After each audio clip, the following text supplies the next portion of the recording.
the time for what was actually going on. We all lined up. We were asked. We gave them our answers. And for the next 2 hours after that, we were just standing there, isolated from each other, and they would hit people individually. They'd go up and they'd go and ask them, pull them aside and ask questions. They'd, pull someone else aside and ask them questions. Their show of force was more the quiet intimidation, just stand here for 30 minutes and don't say anything. That kind of a thing. And they kept this up for about 2 or 3 hours. During this time, they'd start asking questions and making statements, and it became obvious they had been listening to us before they came to the camp. Welcome to the show, everyone. Thanks for being here tonight.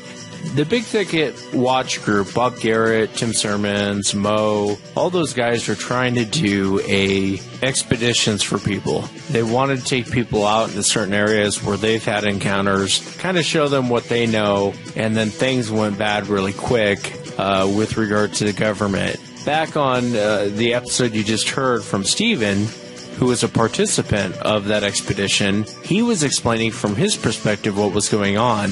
They had just set up camp. All of a sudden, they get, 6 to 8 SUVs rolling on them. Law enforcement gets out, kind of gets on top of these guys, separates everyone, a lot of intimidation going on.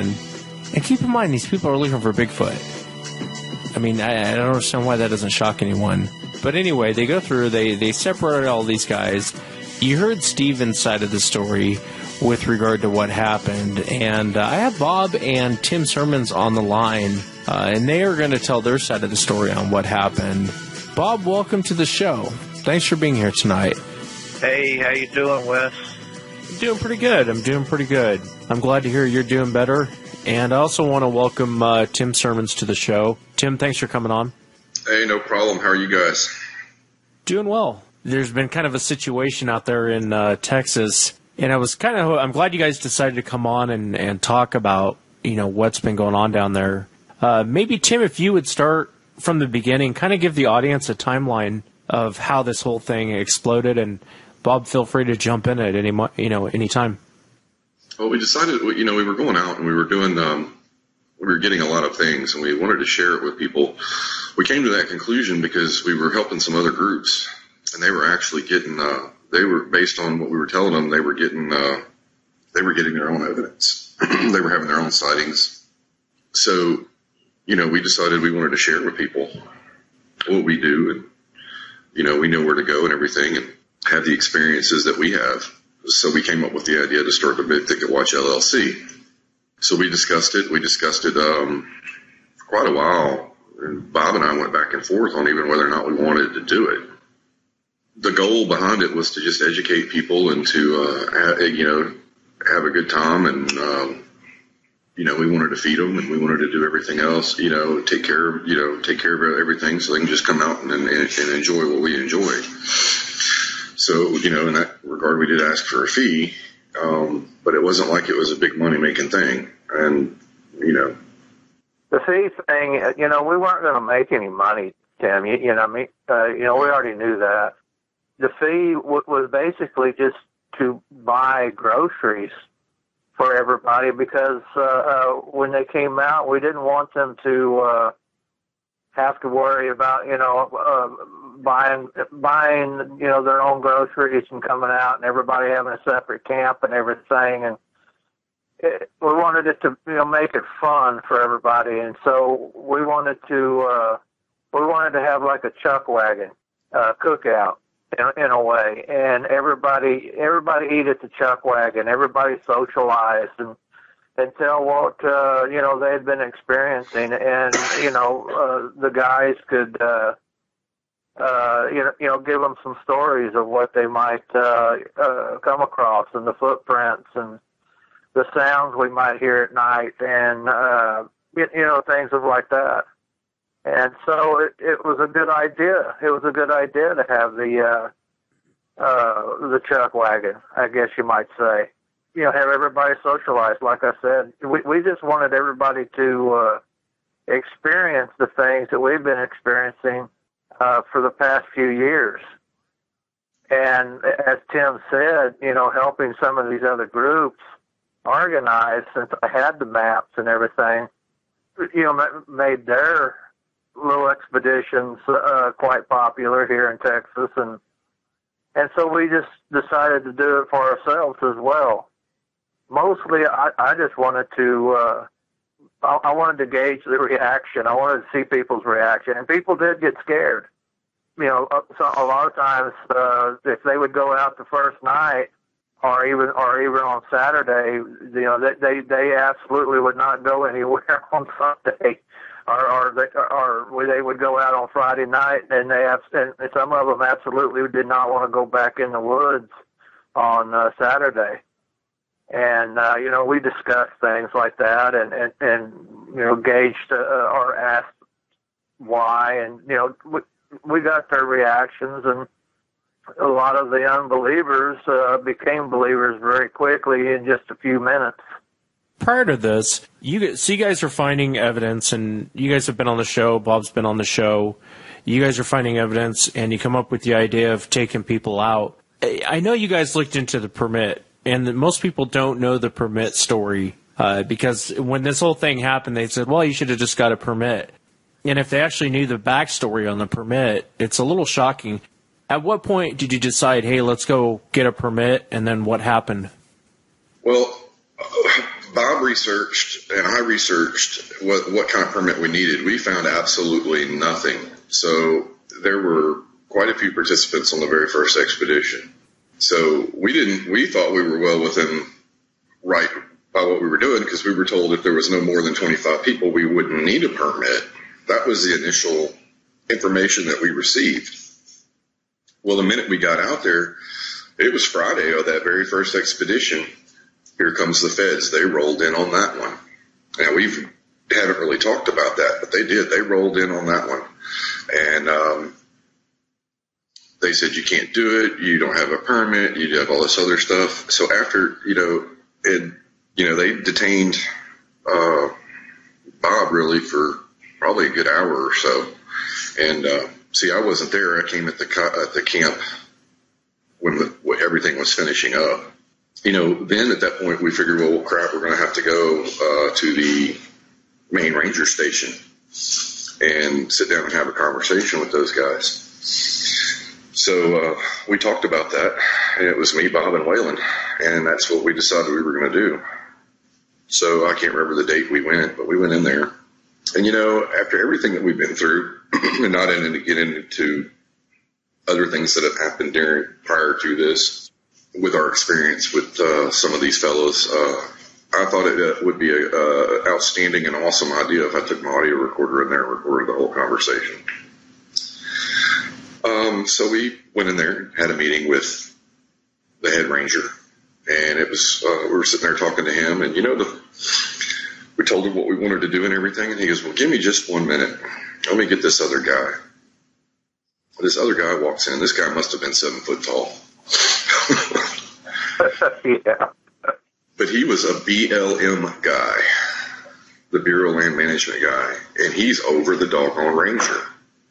So the 5 of us were sitting there having a discussion about the permit. And when I tell you it was like trying to cut a deal with the mob, that's exactly what it was like. They said, well, you can do this. This falls under outfitting and guiding. We would need to see your financials. We would need to see what your business plan is. We would need to see all this stuff. And he said it has to be worth our while in order to do this. And getting a permit can be very difficult. Not to say that it can't be done, but it could be very difficult. And you told them that you planned on taking people out to look for Bigfoot, right? Absolutely. And they didn't bat an eye. As a matter of fact, with all my run-ins with them before Tim ever, came onto the scene and into our group here, I had already had a lot of run-ins with them in the first place. One of the first things they wanted to know from us was they wanted to know the migration habits. I guess they had some of the migration, but they wanted to know what I knew about migration. of these creatures. They did not deny, pardon me, they did not deny at all that these creatures existed. They wanted us to fill in some of their blanks for them. Yeah, that's exactly right. Neither one of those guys batted a single eye at the whole situation. They kept going on about the money. It's got to be beneficial for this. Getting a permanent permit for this is going to be extremely difficult, if not impossible. He said, I come from Colorado where we do a lot of outfitting and guiding, but here in Texas, we don't know if we're going to do all that stuff. And then they said they would have to open it up for bidding. And then he goes, part of the problem is, this is what he said, this just kind of blew me away. He goes, part of our problem is we don't know where Bigfoot or Sasquatch goes. I'm going to have to get with the biologist and see what their opinion is of this. And he goes, we may even have, and this blew me away, we may even have to rely on experts such as yourselves. That whole statement blew me and Bob away. We're like, what? You got a BLM guy telling us this? The big thing with that was we were in there for an hour. He kept talking about the money and everything else like that. So what they also didn't know is we actually had a copy from another group of a special use permit that they authorized them, and they basically told us that we couldn't get the permit, or they told us they would mail us a permit. When we got to that point in talking about it, he specifically said, well, we can do that, but we would have to agree on one general location that you could go. And I asked the question, I said, well, where can we go or where can we not go? And he said, you cannot go anywhere west of I-45. He said, your areas that you can go to would be east out of Huntsville, Texas, north of 190, south of 190, all the way over to I-59. So he cut out half the dang forest, and half the dang forest, well, we won't get into that, but... And I want to go more into this conversation that you had with them, but did he say why you couldn't go in those areas? He claimed some woodpecker. They said they had some sort of breeding population, the largest breeding population of this woodpecker in the entire South. And he said that they even have a law on their books that even if you're hiking on the Lone Star Trail, you cannot camp within 100 feet of any cavitated tree. That law is so dang vague. Find a tree that doesn't have a hole in it. You know what I mean? Yeah, that's ridiculous. So, and then he was talking about doing controlled burns. Well, they had already done the controlled burns. And then he was talking about logging operations. But we know where all those are. And I'll tell you what, everything west of 45, they had done that a couple of years ago. They're not doing any logging over there. They're not doing any controlled burns over there. They don't want us over there. That was made plain and simple. Do not go over to west of that road, I-45. Do not do it. Don't take people in there. Don't go over there. That's just really kind of odd to us, Had you guys been in those areas? You guys drove me everywhere when I was down there. Had you guys been in those areas he's talking about? Every one of them. One thing I want to make clear about the permit, Wes, is I want to back up just a little bit to make it a little more clear for the people that are listening. As we were helping these other groups, they would go get their permit and they would have it, the first day. And they didn't pay for the permit. It was just a special use permit. Well, that it happened once, but most of the time they didn't need a permit. They were told if they had, 25 or less people or whatever, that there was no permit needed. Right. And we're talking about the BFRO, right?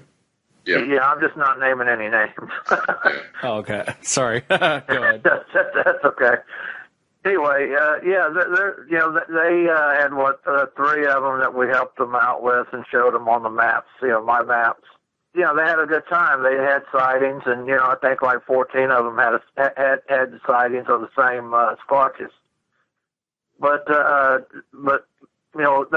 that's beside the point. The point is that we were working on, I was working on that clarification to me that we didn't need a permit as long as we stayed under 25 people. Okay, so, that was fine. And so in the beginning, we fully thought that we were totally within our rights to have people come out there with us, and we take them, places, and we didn't need a permit. The other group did it. I mean, had been doing it for years and had never been bothered. And so we thought it would be no different with us, but I should have known, because I have had run-ins with the feds, the Parks Department, for several years since before then. And I should have known that I would be differently.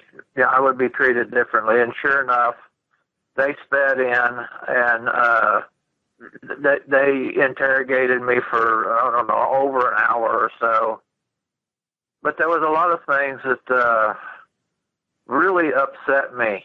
And I guess, I don't know, we don't have to get into them, but I just wanted to clarify that one of the reasons why we didn't go and get the permit in the beginning is because we thought we were under our legal rights to have a gathering of 25 or so people out there and needed no permit. And that's what we were working on. That's the way they worked with the other group for years and years out there. And we thought that we would be, no different than the other group. But it escalated from there for us. Before you guys get into that, what kind of run-ins did you guys have with the feds? Well, where to start on that one? Bob's had quite a bit more experience with them than I've had. But, we've been out in the woods, and, you can go back to your Insider episode that you've done, not the most recent, but the one you did where, with Ken, I think was his name, and where we were in the woods, and we were getting shot at, and that guy told you when, where, what time we left, everything, and we were getting shot at. That's the truth. And that was not a very small caliber gun that was being shot at us at all. Oh, bro. So that's happened. We've been shot at a few times out there. Can you say, the same night that was coming out, that happened, we were going down the road, and here comes a car right up on us, a cop car, and coming up on our bumper, and then turns his lights on, and then comes around us and turns on down the road. So that's the kind of things that I've had more experience dealing with. Them face to face, I have not had too many. Bob's had way more, and I know some of those are a little sensitive, so I don't know how much he's going to want to say.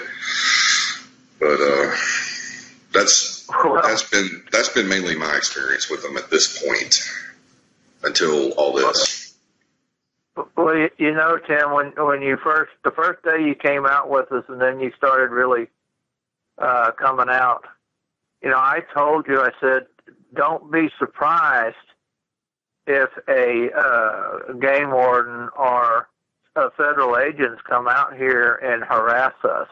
And you thought, well, Bob's crazy. I know you did.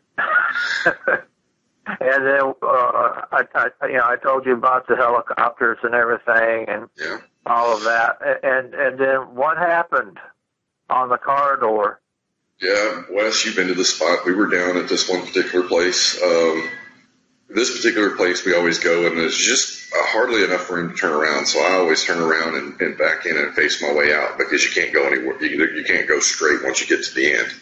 We're sitting there. Bob and I, we have the windows down, we had our audio recorders, and then off to our right, which would be going north, upriver, we hear 3 or 4 extremely awesome freaking Squatch calls. And I'm telling you, not 5 minutes after that happened, you hear the helicopter coming, and he's flying low right across the lake, comes right right to where we are. He's got the spotlight on. He's spotlighting the ground and everything. And he didn't light us up, but he's put that spotlight in front of us. If he saw us, he did. I don't know how he didn't. And then he turned and went north to where those calls came from. So that was my first, and we actually recorded the helicopter flying over. But I mean, he was so low that the tops of the trees were blowing, from those rotors. So, and it was most definitely a Black Hawk helicopter. Well, they hover over our camps occasionally with their spotlights on. What these are are actually called little birds. They're small, and smaller than a Black Hawk, and they're called little birds. They have a spotlight, and they also are equipped with. Because I'm familiar with them, they are equipped with night vision and also flare, heat seeking. These things have always, they've always followed us down the trails that we go through. If we're on the corridor, which is a migration area for these things, they will pick us up. I think there's ground sensors out there. And what they do is they come out and they spotlight us at night. They spotlight our camps. They spotlight us on the Lone Star Trail occasionally. It's not an everyday occurrence, but what it was an everyday occurrence was the fact that we would get followed. We would get followed all the time from our house. Into the national forest. They would follow us where we go, and then there would be an appearance from the park police or the feds. I'll just say it's the feds.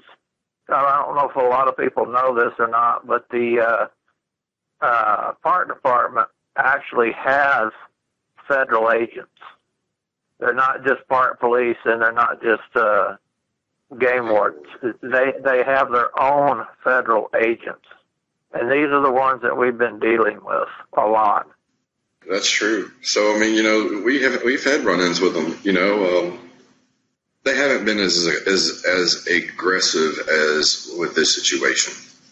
Well, let's go back to the permit. You guys are trying to get the permit. How do you guys, he's saying you can go into these areas, but don't cross over here, don't go into this area. And how does that conversation kind of end? He just said, that's where he said, I don't know where Bigfoot goes. I don't know this. I'd have to, getting the permit. I'll be happy to email you the permit, or not mail you the permit application. But I can't guarantee you anything. It has to be within the government's interest. It has to be beneficial to the government in order for it to even be considered. And at that point, they didn't even guarantee us anything, because they said if they were going to do it, that they would open it up to bidding to other groups and everything to see if they wanted to do this. And they, with the government, they're going to go at the lowest bid. So, that was pretty much kind of how it went down. Well, they were supposed to have sent the application to us. I knew that they were never going to do it, but we checked the mail and checked the mail and checked the mail, and neither one of us got anything. Our business address never got anything. And Waylon, who is pretty much a part of us, he went in there to get a permit to go into what we call Monkey Pond. He was just innocently going in there because I think he was going to take his girls or something. His children. Of course, we were going to come out there at night and do some camping and everything. The thing about it is that he saw this Frank. Matter of fact, Frank was basically watching him. And he told Frank and reminded him to send the permit, the applications for these permits. And Frank said, "Well, I've been busy with broken pipes and stuffed up plumbing and stuff like that in some of the campgrounds and everything." And but it doesn't take you 5 minutes to put a permit or not a permit, but a application for a permit in the mail. You know, I mean, his secretary could do that. You know, it's not a big deal. But the thing about it is that he was issued a permit to this area, and it wasn't 10 minutes that he left the forestry headquarters that he got a telephone call, and they pulled his permit. Yeah, that's Wayland. Yeah. Yeah, that's Wayland. They pulled his permit from going into the monkey pond. Yeah, they called him and told him go into monkey pond. They told him the camp area was full and that they couldn't. That permit was no good, and she was looking at the wrong calendar day or something like that, which is a bunch of crap.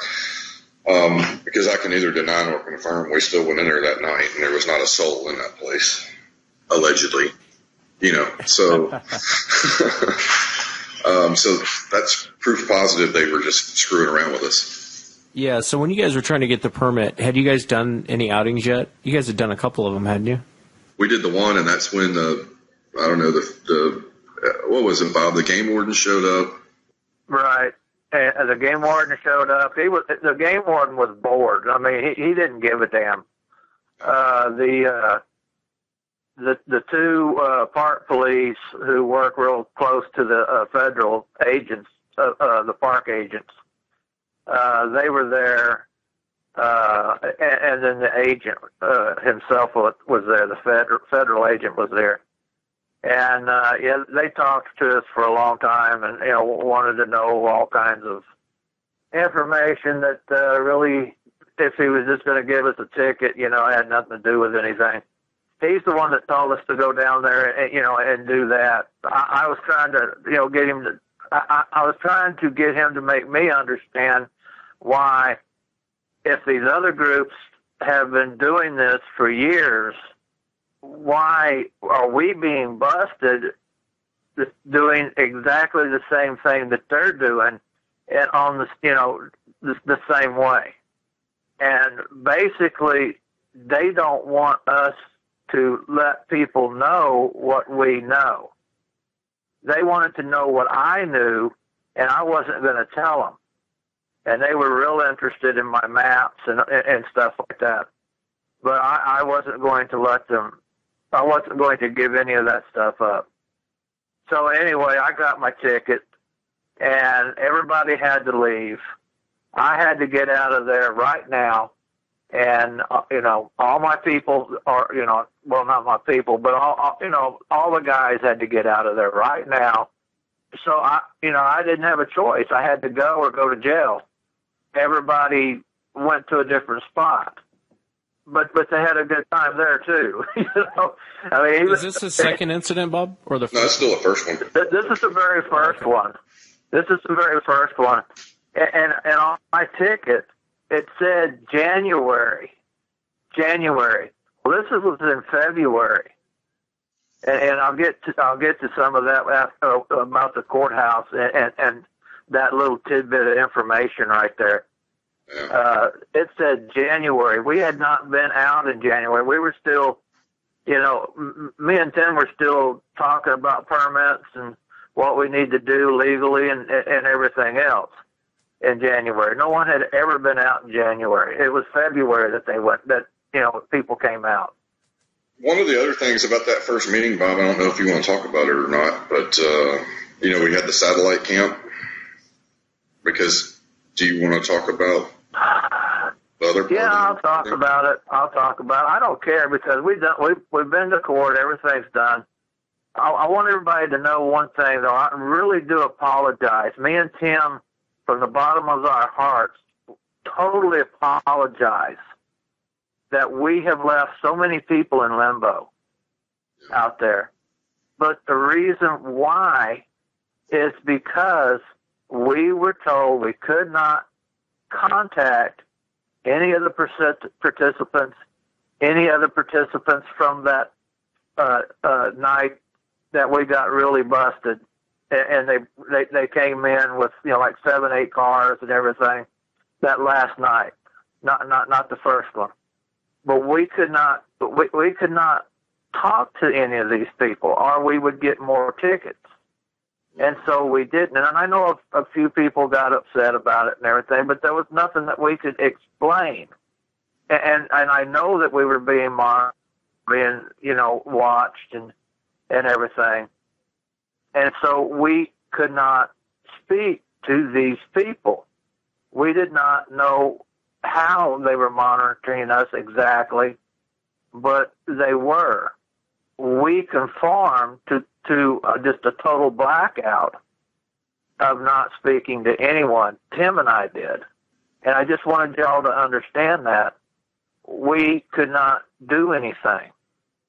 And we conformed to that to keep ourselves further out of trouble. And so Tim had mentioned the satellite camp. What's the satellite camp? Oh, yeah, the satellite camp. People were asking to, do some satellite camping, and there's a place, it's a pond. It's a beautiful place, but, oh, my God, it's like 2 miles into the middle of nowhere. So we went out there, we were setting it up, and Tim and Waylon and I, we took out a bunch of campfire wood, and I have this big trailer, and we had to pull it. It liked to kill Tim and Waylon. But I'm not laughing at you guys, but it was kind of funny. That was a rough one. Yeah. And both of y'all decided we're not doing this again. Yeah, we're not taking anything out there again. Well, anyway, the boys, my sons, they were going to be in charge of the satellite camp, and a lot of people wanted to go. They had gone, and they were setting up the tents and getting ready for everybody to come out there, and getting ready with the campfire and the food that they would cook and things like that. Well, they had walked down. They had to make several trips of that 2 miles back up to their pickup truck to carry in more stuff. It was a pain in the butt, but people would really like it because there's a lot of activity out there. But anyway, my sons got shot at. Granted, some of the rounds weren't but about 25 feet away from them. And believe me, if you've been in combat, 25 feet is 25 feet too damn close, Yeah. My Travis, my son, well, he pulled his gun. He was looking for something to shoot back down range, but he couldn't see him. And then the shooting stopped. Well, they sat in there in their little holes in the ground, watching very closely, and nothing else happened for a while. So they got up and they started moving, and they moved on to the camp. Well, they called me and told me that they were being shot at, and I told I was in the middle of talking to the agent, and I told him, I said, well, here, talk to him, and I gave him the phone. I said, people are shooting at my sons. Well, he didn't want to take the phone and took it, and he talked to them, and they all rushed out and everything, They came in a whole different way than we know anyway, and we've been out there for years. And as a matter of fact, they came in from no man's land. That's what I call it, no man's land. Now, when you say they came in, are you talking about, okay, is this the second time you guys had been interrupted with the federal agents, or is this still the first time? It's still the first. This is still the first expedition, yes. And you said the agents came in from no man's land. What does that mean? Basically what it is there was one road that's gated off that we would walk in, and you can drive. I mean, if you had a key, you could drive down part of the way. There was another way in there that we didn't know about, and they came in their vehicles completely around a completely different way and came in behind them. And that's what he means by that. They came in a completely different way. We had no idea. There was even a way to get back there that way. So they came in from just a random position, not the normal way you would drive into this camp. Yeah, they didn't take the direct route. They took a indirect route, which didn't make any sense either unless they were already out there. They didn't care that my sons had gotten shot at.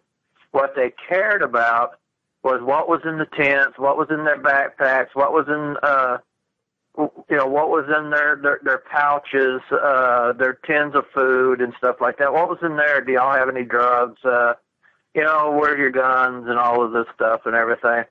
And Travis, Travis is really quiet, but he's kind of like me. He's got a hell of an attitude. And he told him, he said, "Hey, look, we got shot at right down here." He said, "I can take you down here and show you where we got shot at. The bullets hit the trees." And they waved him off and said, "Oh, no, don't worry about that." Yeah, that's exactly what they told him. Travis was mad, boy, and so was Brandon. That's odd. You think that'd be high up on the priority, someone getting shot at, generally, and very close to where... Well, I'm fixing to get to that. That's something that really upset me and shocked me. And I'm fixing to get to that in just a second, okay? They left my sons out there in danger. When does a law enforcement people leave people out in the middle of nowhere where they have to walk down past where they just got shot at in the middle of danger instead of driving them to their vehicles? When does that happen? It doesn't happen. So we got a group together and we started out there, and believe me, if somebody would started shooting at me, I was going at it with my semi-auto. I mean, I was just going to go at it. And everybody out there with us, Tim, Waylon, and a couple of people from the participants, and we wanted them to shoot at us. I was mad. These were my boys, and they left them in danger.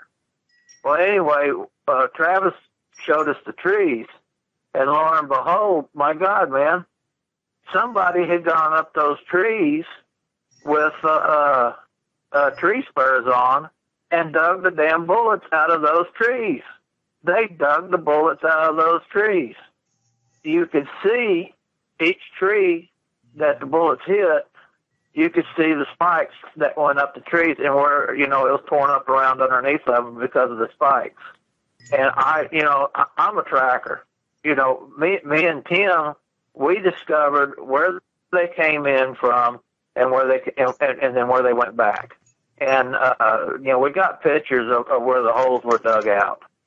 And maybe I'm telling too much, I don't know. But anyway, one of the things I discussed with the head ranger and Frank, the BLM guy, and I don't know if I should use his name or not, is this fact. And it's on tape. We have it all on tape. Everything is on tape that we're talking about. I asked them, I told them, I said, if we have to go before the judge, I am going to ask the judge why this happened. Well, they didn't like that.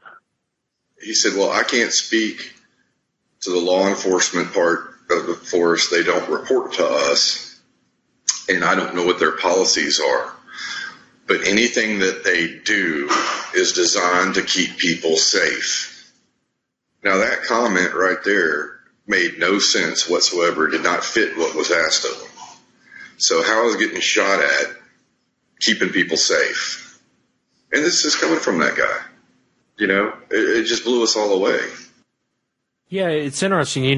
If you're talking to a cop and he's talking to you, like, let's say for a speeding ticket, and someone runs up and is like, hey, someone's shooting at me over here, you think he'd drop what he was doing and run over there and see what's going on. And these guys were just totally uninterested in what was said about being shot at. They didn't care, it seemed like. No, they didn't care. They didn't care at all. My idea was that, and I'm not going to quote the agent here right now, but they knew that the boys were getting shot at. They already knew that the satellite camp was going up, and I think that they knew that the boys were getting shot at. And so what happens next?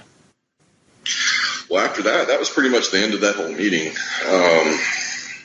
He assured us that we would have it within a few days, the application for the permit, and we kind of left it at that. And, well, wait, hold on a second. They did tell us, Tim, was it you or Waylon asked, well, where can we go? It was me. Where can we go with our group of people? And they told us 4 Notch Road. We could go there. Yeah, and that's out the Big Woods. Yeah. And, I know Big Woods real well, and I wasn't going to take anybody in there. And Waylon went out and checked it all out and everything and said it was just fantastic. It is. It's fantastic, but there's a lot of stuff goes on there, and there's a lot of squatches in there. What kind of stuff goes on in there? People get killed up and down through that part of the Lone Star Trail. I don't want to go into that stuff. So Waylon checks it out, and then what happens? Well, see, we thought that we were perfectly fine going into that area because that's where they told us we could go. That was the impression we were left with. Yep. So we thought we were totally within our means, legal means, to be there because we were told by the BLM guy and the head ranger, hey, you guys can go over there. That's what we did, and that's why we continued with the expeditions.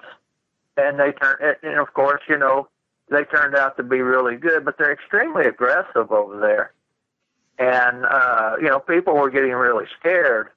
They didn't want to go back out the next day, which was fine. Not all of them wanted to go out. Some of them still wanted to, adrenaline junkies, you know what I mean? But the whole thing is that as far as the permit goes, they told us we could go in there. We went in there. We thought we were within our legal rights, and they went off real good without a hitch for a good while. And then, bang! All of a sudden, we are just basically stormtrooped. And if you would kind of talk about what happened, tell us what happened in that whole raid, I guess, for lack of a better term. Well, one of the first things that happened, of course, they wanted to know. They came out first. The police, the park police, came out first, and they wanted to know if people paid and stuff and all this stuff. And a lot of these people paid a long time ago, and some of them paid, just recently. And I didn't know what to tell them. I didn't want to. I didn't want to have any more trouble. I didn't want any trouble for these people out here. And I told them that no, none of these people paid. And I shouldn't have, but I did. They left, and within 15 minutes, 7, 8 cars come pulling in there with guys, and in their bulletproof vests, and all of this stuff and everything. And of course, they knew where I was at, and they came to the trailer. They wanted me to come get in the car, and I told them no. I said, I'm not going to get in the car. I'll stay right here. And no, come on, get in the car so we can have a talk. I said, we can have a talk right here in the trailer. So he finally asked me, he said, well, can I come in? I said, I told you to come on in. And one of them stood outside the door. And he sat down, and, he was trying to tell me, we know these people, have paid, and we're one of the people that, paid. It was us. He said that, we've been having y'all surveillance for a long time. We've got pictures and videos of y'all leading groups out here and all of this stuff. And he said that, they have recordings of us talking and, me telling the people don't say anything, if they're asked if they paid and all of this crap and everything. And, I just said, well, I'll tell you what, I want my lawyer.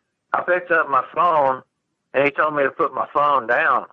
Well, I told him I want my lawyer.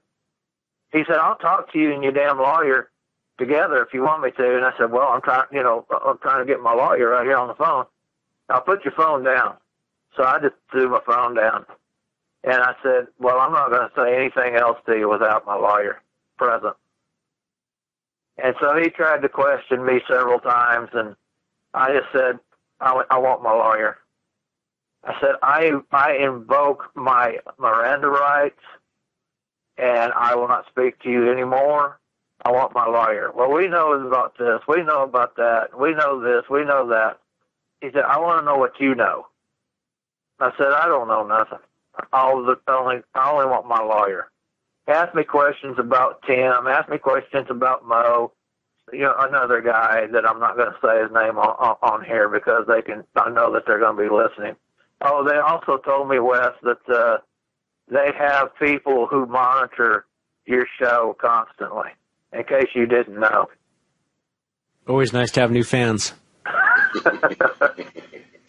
And I said, all I want is my lawyer. All I want is my lawyer.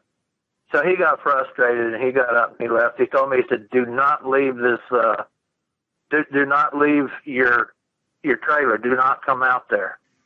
He left. They shut my door. I was instructed not to come out, not to talk to anybody. So they started interrogating everybody out there. From what I understand, I don't know what happened out there because I wasn't allowed to go out there and be among the people and listen to what was being said and what was, they were asked. But they were apparently bringing people to their car, and apparently they were recording them, getting statements from them. And, they did it with Mo. They did it with Waylon and some of the other ones and everything. And they knew their guys' names. They knew all our, little secret names for everything and everywhere we go and all of that stuff. They had actually taken 2 of our game cams that had just been put up, and it says in their rules and regulations, those game cams can go up for 24 hours. Those game cams weren't up more than 2 hours, and they took them, and they told us that they took them. That's theft. They came back over to my trailer after the people, and they told me that I had to leave now. If I was still here in 15 minutes, that they were going to put me in jail, or I would get another ticket and everything. They told me I couldn't leave anything with the people. I couldn't give them anything. I couldn't show them anything. I couldn't show them any videos, audios, pictures. I couldn't show them nothing. And I couldn't leave anything for them because that would be me giving them, or me providing for them. And that's against the law, and I would get another ticket. I wasn't even supposed to speak with them. Well, I did stay longer. And we ascertained that our phones were being surveillanced. We went ahead and picked up, and we left. And I try to tell everybody, that I'll try to, be in contact with them and everything.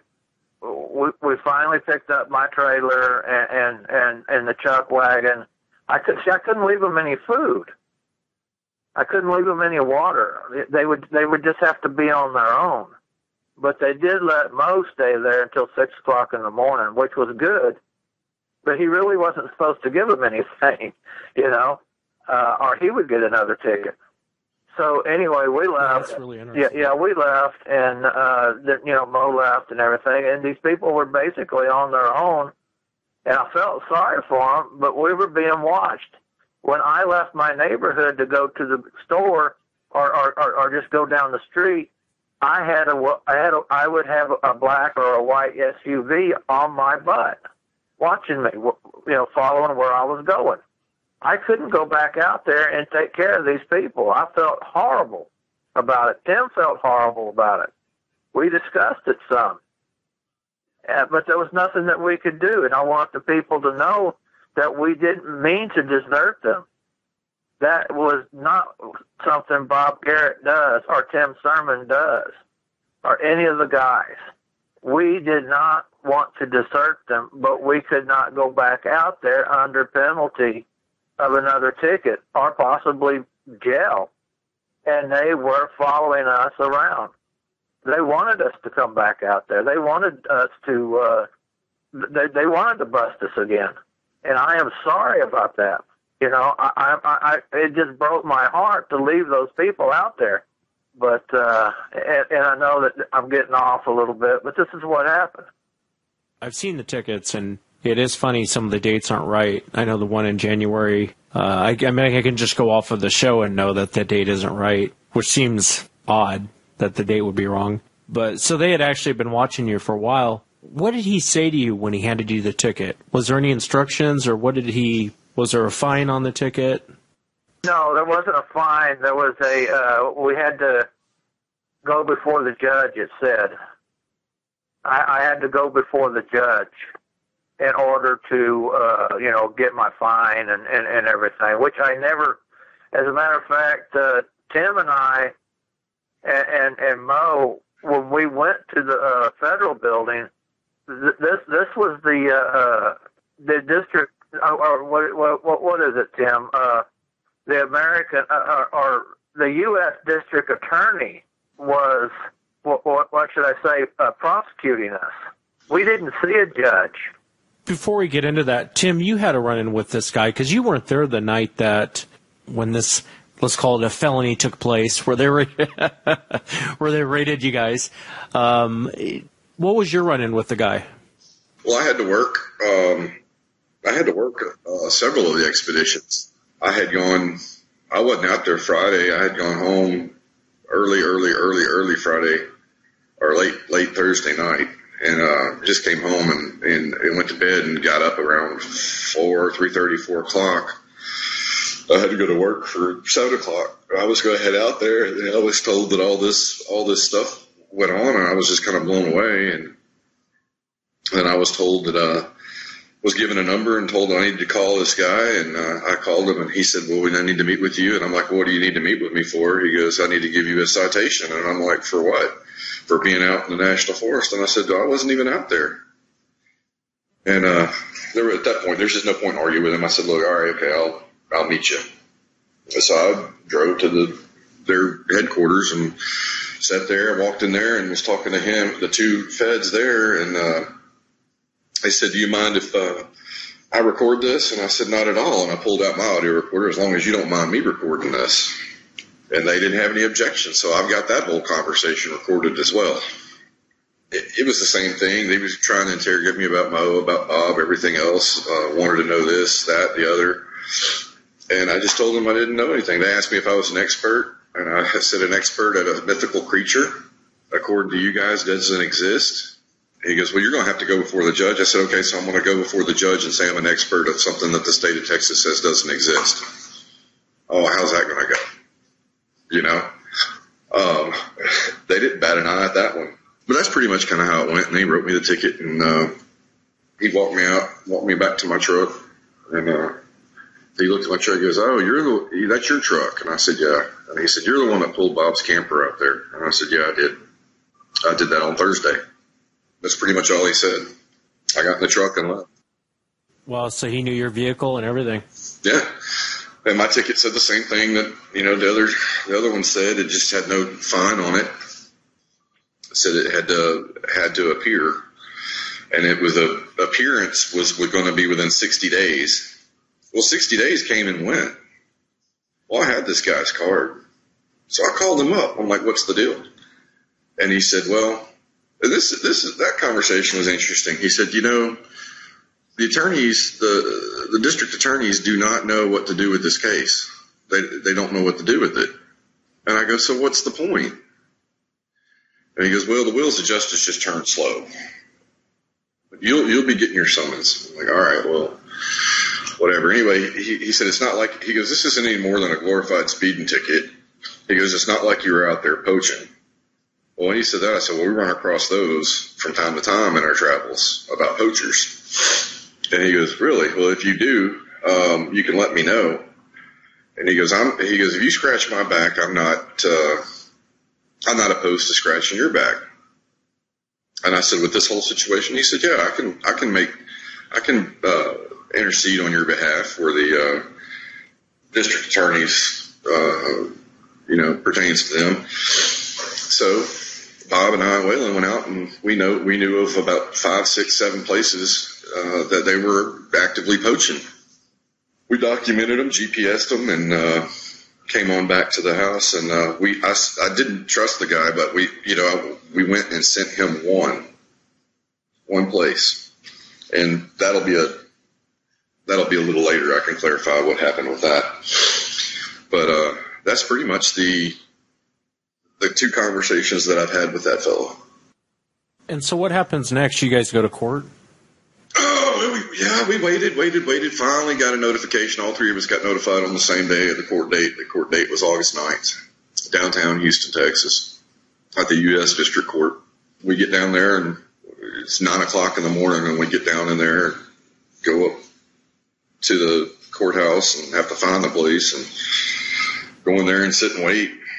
The appointment was at 9 o'clock, and we go in there, and there's a few people in there, and the U.S. District Attorney gets up there. He goes, "This is equivalent to traffic court," and they had us all sit in a line of the order at which we got there because they were going to just do it that way. Well, they pretty much cleared. We were the first 3. Me, Mo, and Bob were the first 3 in there. We're sitting down there. They hit everybody else. They hit everybody else and got their little tickets, their little speeding tickets or parking tickets or whatever, and got them out of the way. And these 2 feds are there too. And so then they call us, and they said, and they look around. Then they go back and they sit at the table, and they all sit there and talk. Then they come back and get us and said, "Look, we need to go out in the hallway." Now, keep in mind, there is no judge in this courtroom at all. We're supposed to be before a judge. There's no judge. We have a U.S. Assistant District Attorney and the 2 feds, and they pull us out in the hallway away from everybody. And they say, "Well, all right, well, Mr. Garrett, you have this and this. Mr. Sermons and Mr. Michaud, you have this amount." And then the feds say, "Yes, and $2,000 in restitution." Well, where is that getting paid to? Directly to the Forestry Service. We'll set that up with you. I mean, it was going in there. It was like dealing with the mob again, all over again. It was like a damn racket. No judge coming here basically saying that we had to do this deal or not, because they basically threatened us $10,000, 6 months to a year in prison, in federal prison. Yeah, if you guys wanted to contest it. Yeah, if you guys wanted to contest it. Yeah. They said, you can just talk about it yourselves. Or actually even see a judge. Yeah, we didn't even see a judge. There was no judge in there. What I'm saying, though, is how shady is it? It's like, okay, here's the deal. You guys take this deal, or if you'd like to speak to a judge, and you'll probably go to prison. I mean, yeah.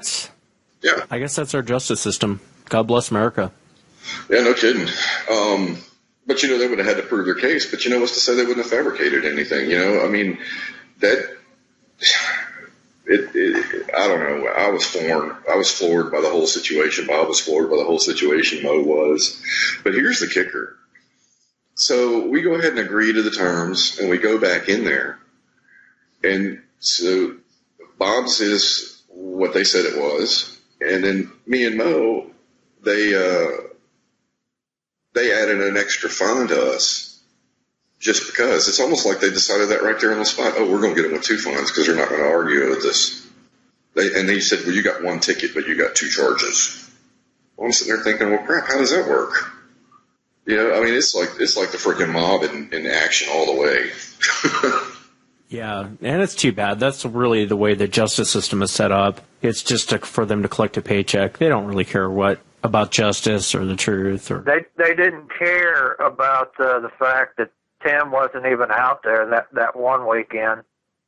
They didn't want to see any of it. They told us point blank, we don't want to see any evidence y'all have against the officers. They didn't want to see any evidence whatsoever. They just wanted you to take their plea deal and accept the money that they wanted you to pay, and that was the end of it. If you go to court, then... You're going to go to jail. Yeah, we were going to go to jail. I mean, they guaranteed us that we were going to go to jail. We couldn't win anything. The funny thing, though, is leading up to this, I contacted probably 15 to 20 lawyers, and I could not get a lawyer to take the case, and neither could Bob, and neither could Mo. They laughed about it. Said this is ridiculous. This will never see the inside of a courtroom. This is ridiculous. I had one guy tell me, I've been practicing law for 50 years, and I have never seen this done, ever. So, I mean, just shady stuff. Yeah, it is shady. I even ran it past 2 attorneys, and they both laughed at it. They were like, there's nothing really here no judge is going to hear this case. These guys are charging to go look for Sasquatch. Both attorneys were like, there's no way a judge is even going to hear this case. This is ridiculous. When I'd spoken with the attorneys, I said that, obviously they had been surveillancing these guys for months on end. They told the guys that. There was participants I've spoken with that overheard that they were surveillancing these guys for months. The attorneys were blown away by it. They just couldn't believe that, both attorneys just thought this was a joke. They're like, there's no way a judge is going to hear this. I ran into the same things that Tim did, and it was just comical. I had some lawyers tell me that this was the best story they've had all day, and it made their day. I had some lawyers tell me that, this is the best story I've had all month. It's just, it's sad and it's disheartening, but at the same time, it's funny, It's funny, sad that you can't get anybody to represent you in court, and you can't even see a judge. You're forced to take a plea deal.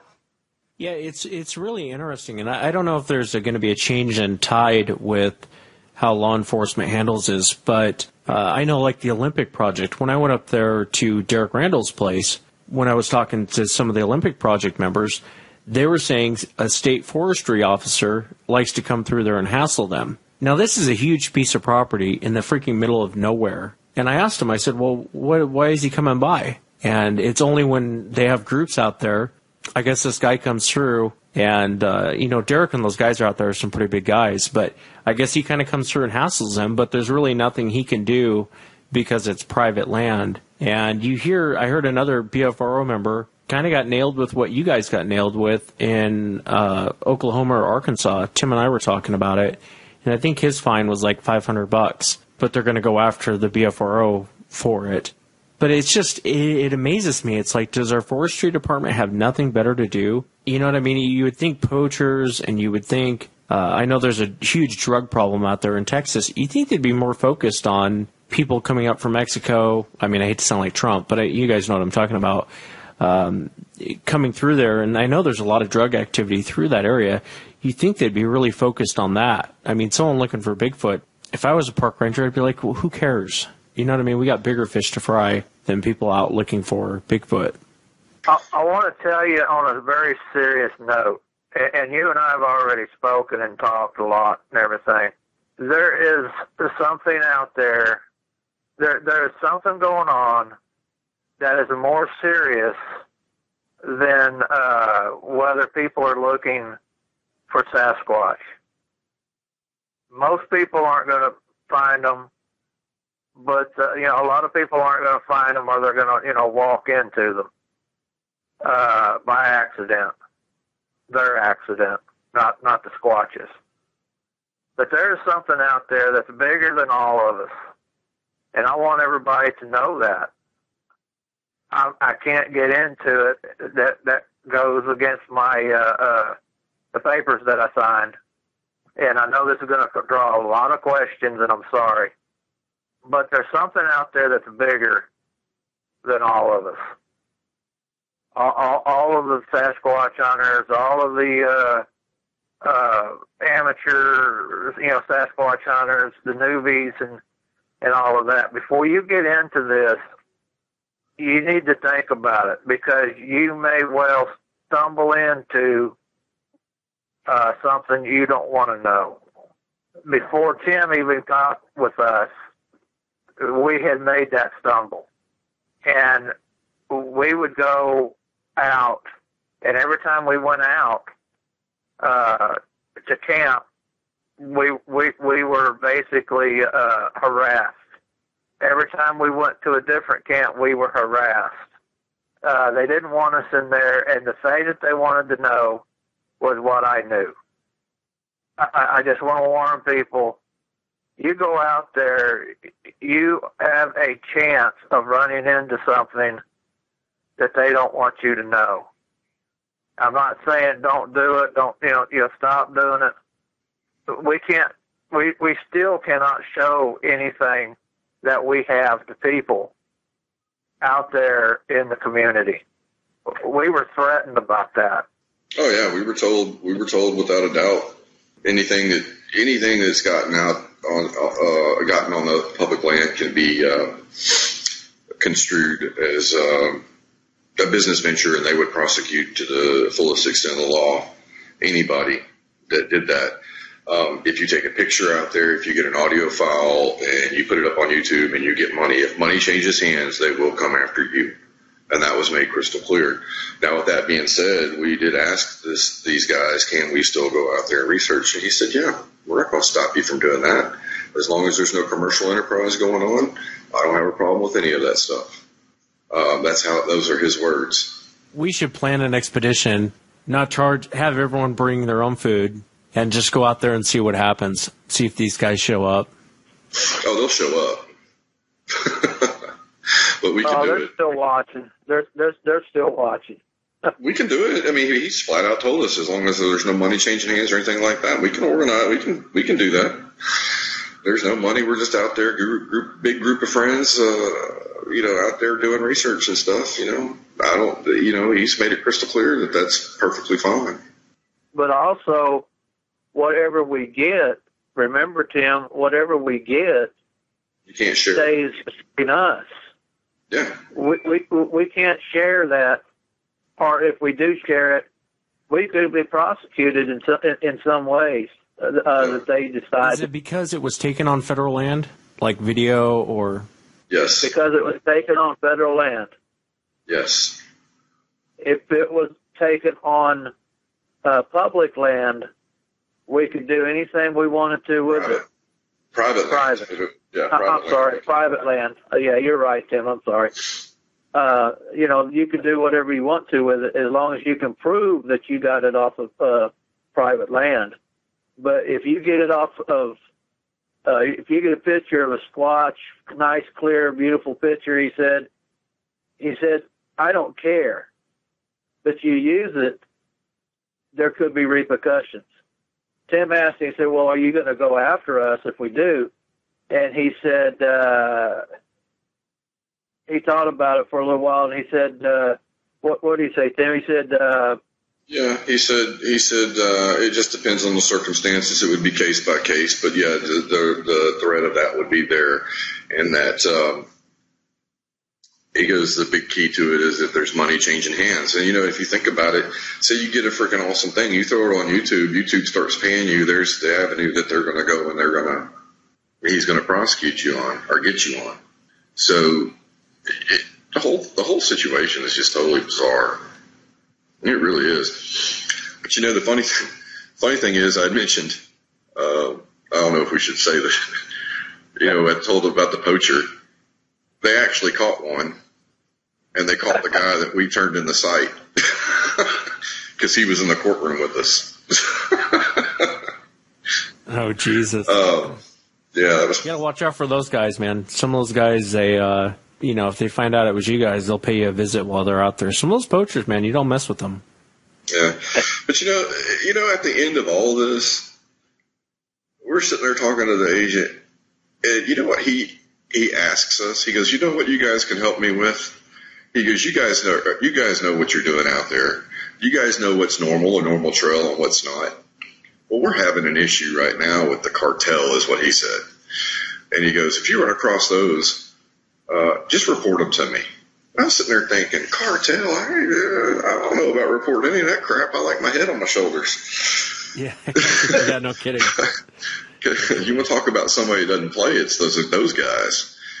Even after all this, he basically made it sound like we were free to do whatever we want to. We run across stuff, just let him know.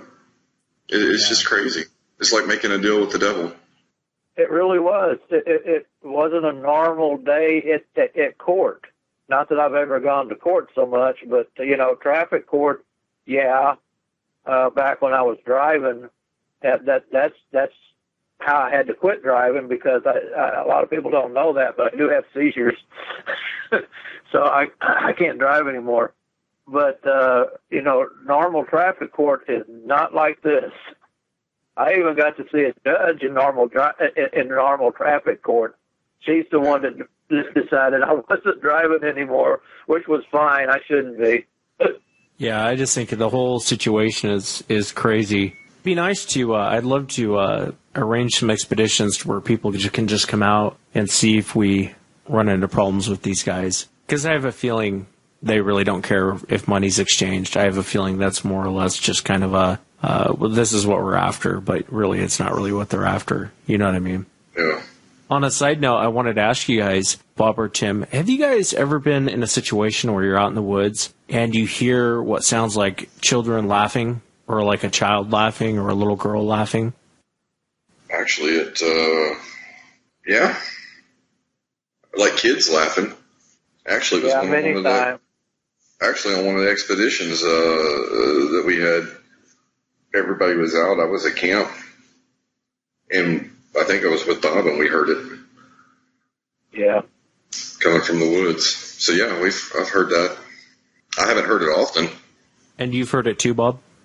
Yes, I've heard it quite often, especially when I'm in the woods by myself. When I was mapping and going through the national forest a lot, both up north and down here.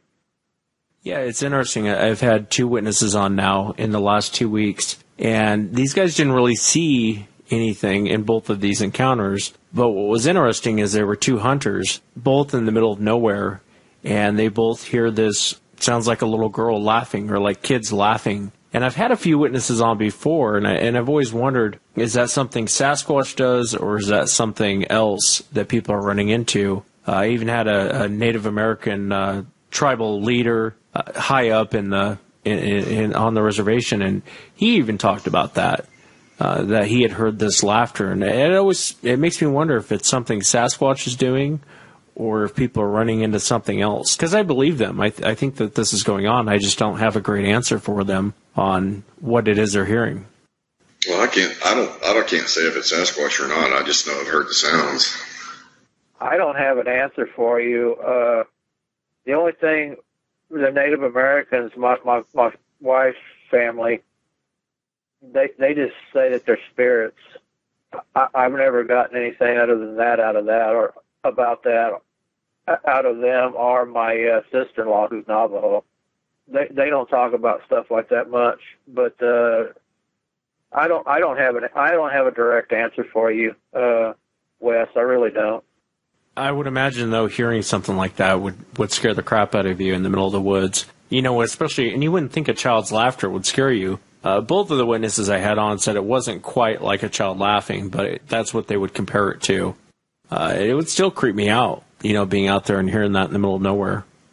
There's an area over here that we don't, I don't go into too much. I think Tim and I walked down it a little ways one time, but at night or early in the mornings, we used to hunt this area. Travis and I did. You can hear blood-curdling screams, which really do raise a hair on the back of your neck, and they sound human. Just anguished, horrible screams. And I don't know what all that's about. That's something beyond me. I mean, I'll take Sasquatch any day besides paranormal. I look at it as paranormal, and I don't want to mess with it. It's kind of like the forest lights. There's no way I'm chasing them or anything else. We see them, and that's fine. They can just go away. I have no answer for any of that. Yeah, it's scary. It's terrifying, especially to hear that. I've seen the lights too. Yeah. I'm with you on that. I don't recommend people chase those lights because they will chase you back. And like I said, I wasn't sure if it's something. The Navajo had on. He was the Navajo had on. I mean, that sounded really racist. The gentleman I had on from the Native American reservation, he was talking about how Sasquatch laughs. He's heard Sasquatch laugh before. And so well, they do laugh. You've heard them laugh before? Yeah. Sasquatch will laugh They smile, they coon, they croon to their babies. They do a lot of stuff like that. That they have a humor. It's just hard to explain when you're watching them and you hear this laughter come from them and everything, and you see them smile at each other, smile at their young. I mean, it's like I'm looking at some indigenous people here, but then again, like I always say, I don't understand them. I've said it so many times that they have a humanity, but their humanity is not like ours. It is not developed like ours. And their humanity is on the wild side. I still only believe that they are animals, but I think that they are very close. They're very close to us. I've heard it say, a chief once said, they didn't change when man changed. I don't know. I thought that was quite profound. I don't know what to say other than I'm confused by them and interested in them at the same time. I know that they can laugh. I know that they can cry. I know that they can smile, that they croon to their young. They're good with their young. Some of them are. Their humanity is just not like ours.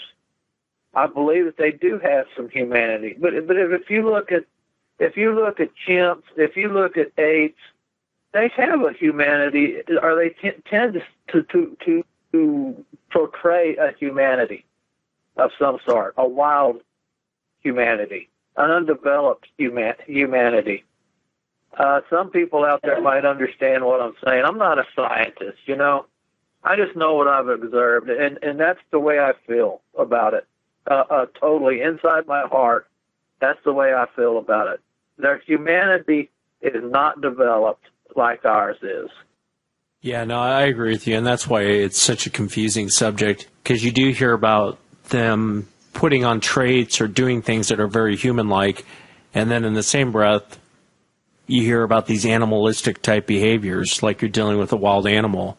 And so it is confusing at times. It'd be easier to place this into a mountain lion. A mountain lion is a wild animal, or a bear, or something to where you kind of gauge what you're up against. And sometimes with these things, it's hard to tell what you're up against. What you're looking at out there, in my observations, is you're looking at something that can have a compassion and does have a lot of compassion. But also at the same time, you're looking at something out there that, for absolutely no reason, some type of trespass or whatever, a slight that they think that they got, will kill you, take your head off, pop you like a grape. We have something in us that, some of us do anyway, have something in us that, it does something to you when you've done wrong. You get this feeling. I don't think they have that. I don't think they ever developed that. I don't think that they know fully right from wrong, or what we consider right from wrong. What they consider survival is the best way I can say it, because I'm not a scientist. I don't know. It's just what I've seen, Wes. And yeah, I tend to agree with you on it. I guess the only other thing before we get back to the, just kind of wrap up the whole conversation, I wanted to ask you, Bob and Tim, what you guys thought about this. I had these two brothers on a couple weeks ago, and I still talk with them, and I absolutely believe this is going on their property. They've even sent me lots of pictures I've gone through. One of the brothers, I spoke to him the other day, he said he has a feeling now that they're trying to kill him. And I don't think it's really paranoid. I really think this is how this guy feels. He said they've focused on him and his brother. His brother lives, I think, about 5 acres down, or, a mile down the road or whatever. But he says that because they're always out at night, this whole community shuts down at dark. And he's spoken to some of the neighbors around this community, and they said, yeah, these creatures are out here, and that's why do you think the place goes to a ghost town as soon as the sun's going down? It's because these things. They feel like they're trying to kill them, but one of the things, going back to animalistic type behaviors that we're talking about, both of these brothers have been chased by these things. And one night, one of the brothers was chased into his garage, and He ran inside the house. The garage door was still open. The garage was still open. Well, eventually it left. And when he was trying to get his brother to come down and say, hey, I just got chased by something, they finally go into the garage and they see muddy footprints, huge muddy human-like footprints. But they also see where this thing had peed while it was chasing one of the brothers. And I thought that was kind of interesting. You know, I for some reason I can picture a gorilla or some other non-human primate getting so excited of chasing something that it pees, or and it's interesting because he said some of them look kind of humanish. Most of them look very monkey-like, a cross between a person and a monkey. But he said some of them are more human-like. And he said there's one that kind of reminds him of Chewbacca. He said it has really long hair. It's matted. It's not the biggest one, but he said that it directs traffic. And I asked him, I said, what do you mean it directs traffic? And he was saying, well, it does like hand motions, and the rest of them move around like the military, like you'd see special forces run around. But they're all following the direction of this one. And he said that's what it does. It makes like hand motions. It clicks with its tongue. The only one that in this whole group where they say they've heard what you describe as like the samurai chatter or someone talking is from the alpha, what they consider the alpha male. They said it's gray, it's the biggest one, and that's the only, when he does this chatter thing, they all kind of come to him. I kind of went off on a tangent. Sorry, guys. I just wanted to share that with you. I thought it was fascinating, especially it peeing while it was chasing one of the brothers. Well, that's nothing unusual. You know, that's just it's a mark. They're marking. You can go out there and pee on his pee, and come back, and it'll have 4 or 5 spots, and it'll stink like hell out there. Travis and I did that too. We went out there and urinated all around where we set up some game cams. Well, the game cams were torn off, and they were peed on and everything. Yeah, I didn't show that to anybody, but yeah, it stunk really bad out there and everything, and really bad. But don't mark territory when you go out there and you know that they're around. Yeah, and that's interesting because one of the brothers said it stunk. He said where it peed, it stunk. Yeah, it'll make it stink. Well, I didn't mean to go off on a tangent with you guys. Well, about that other stuff, I really don't know. I've never seen anything like that before. That's very interesting. Yeah, I thought it was interesting too. He said that he's the one that directs traffic. And they say he's the smartest one. And I said, well, what do you mean he's the smartest one? And they said some of them will make mistakes, like they'll throw stuff at the house and they'll go out there and they're standing in the open. This one with the longer hair, he said, never makes a mistake. He's like the smart one out of the group. He goes, I don't know how to explain it to you, but he's just the smartest one in the group. You know, those brothers, they're just more or less wanting these things to go away. They have good information. If you talk to them, they'll, just from their experiences, they'll tell you different things. And some of the things I hadn't heard before. This isn't a research project for them. They didn't know these things were real, and they just want them to go away. So it's a fascinating situation. I may end up flying out there to go check it out. Sounds very interesting. Yeah, it does. I appreciate you guys coming on and just talking about what happened. I know I had Steven on, and he was describing it from the opposite perspective of you guys, of being out there and being questioned. And, he described the show of force that came in. And I just appreciate you guys telling the other side of it and just, what happened from your perspective. Well, now that all this is over, we wanted to tell that side of it. Tim and I did. Yeah, we did. But, we would have said things earlier, but, we haven't been on any kind of media at all, because we were told not to. It's not like we just disappeared, but we did. But it was an intentional thing. We were told not to do it, so we wanted to comply. At this point, compliance is more important than anything else. I think my wife said it best. She went to court with me and said, those people can do whatever the hell they want to do, and there's nothing you can do about it. Yeah. Well, she hit it on the head. Yep. Thanks, guys, for coming on and coming on the air. Appreciate it. Oh, no problem. Always no problem, Wes. Well, thank you for giving us a chance to tell our side of it now that we can. Yeah. And that's it for tonight, everyone. Remember, if you've had an encounter and you'd like to be on the show, shoot me an email. My email address is wes@sasquatchchronicles.com. And for the members out there, keep in mind, right around the beginning of September, there's going to be shirts, beanies, all kinds of Sasquatch Chronicles merchandise. I've looked over most of it. I'm actually wearing most of it now. Very comfortable gear. I hope you guys get yourself something. Until next time, everyone, have a good night.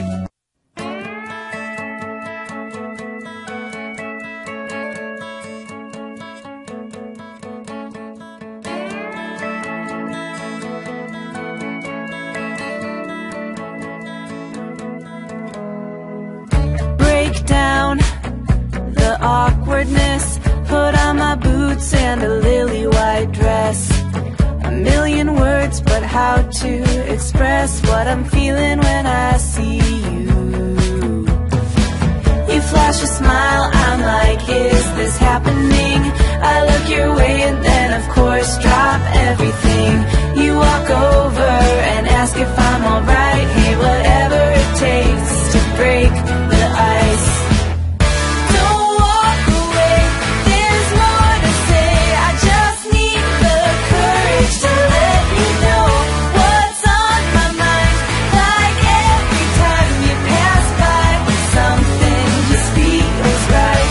Not apathy, it's energy locked up that's ready to scream and shout. I won't make the same mistake twice.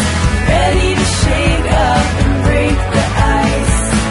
Maybe a joke first, maybe a pickup line, but either one of those is just a waste of time. I need a better way, I need some inspiration, something that better explains all my motivation. To meet you, know you, and be on your mind. I have to, but how do I put this right? Don't overcomplicate, just say hi or whatever it takes to break the ice. Don't walk away, there's more to say. I just need the courage to let you know what's on my mind. Like every time you pass by, something just feels right. Not apathy, it's energy locked up that's ready to scream and shout. I won't make the same mistake twice. Ready to shake up and break the ice.